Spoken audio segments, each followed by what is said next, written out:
Hello hi welcome back to my channel. Welcome back to my channel. Daddy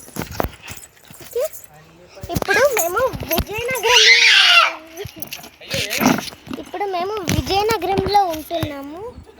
ఇక్కడి నుంచి అరకుకి మేము ఎల్లుండి అంటే సాటర్డేన ప్లాన్ చేసాము. అన్నీ ఫిక్స్ అయిపోయి ట్రైన్లు కూడా ఎక్కువ ఖాళీ లేవు. అదంటే మీరంటే నెక్స్ట్ వీక్ కానీ నెక్స్ట్ మంత్ కానీ ట్రై చేశారంటే మీకు ట్రైన్ టికెట్లు దొరుకుతాయి, తక్కువకు దొరుకుతాయి. ఇప్పుడు మేము తీసుకోవడం వల్ల ఎక్కువ టికెట్ కాస్ట్ చాలా ఎక్కువ వచ్చేసింది.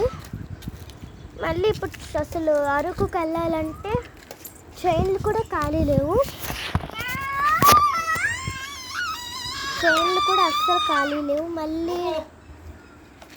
మళ్ళీ అరకుకి ఇక్కడ నుంచి చాలా ఎక్కువ దూరం, ఒక 3 hours అయినా పడుతుంది. కాబట్టి మేము ట్రైనే బుక్ చేసుకున్నాము.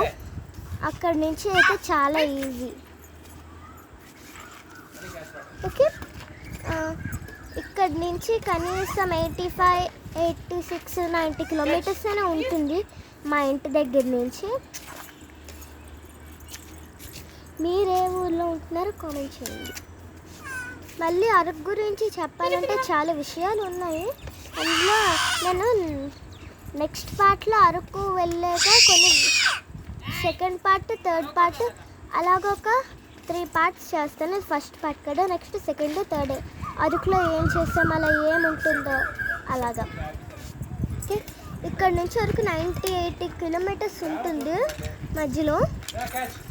కానీ కార్లో వెళ్ళామంటే ఒక 3 hours పట్టేస్తుంది. 3.5 hours 4 hours పట్టేస్తుంది. మళ్ళీ అక్కడ రూమ్స్ తీసుకుంటామంటే రూమ్స్ కూడా నాన్న ఈ హోటల్ పేరు ఏంటన్నా?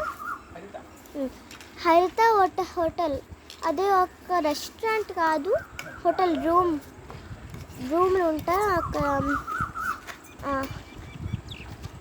ఒక రూమ్ చాలా తక్కువ కాస్ట్ ఉంటుంది, only 300 per 1 day. 1 day 2 day తెలీదు, నేను నెక్స్ట్ పార్ట్లో క్లియర్గా పెడతా. ఓకే, మళ్ళీ అరకు గురించి